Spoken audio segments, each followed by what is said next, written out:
Welcome to Penrose Learning, where we make understanding easy. You begin by making the job safe and accessible. First, disconnect the negative battery and wait 5 minutes so airbags and electronics reset.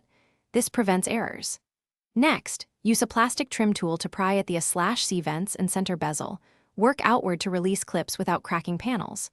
Once clips are free, locate and remove the exposed 7mm and 10mm screws behind the vents and below the glove box. You must get these out before the dash backbone will move. Once screws are removed, you need to disconnect the electricals methodically. First, pull radio and climate units forward just enough to reach the harnesses, then press the tabs and unplug.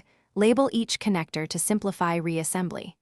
After that, remove instrument cluster screws and tilt the cluster forward to access its harness. Be gentle with speedometer cables and illumination plugs. Meanwhile, support the dash with a padded jack or second person, because next you'll extract hidden bolts under the steering column and center console.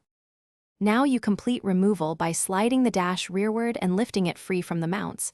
Have a second person guide corners to avoid scuffs. As you remove the dash, inspect harnesses and bracket clips.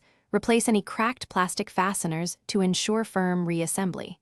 Once the new dash or repairs are installed, reconnect the battery last.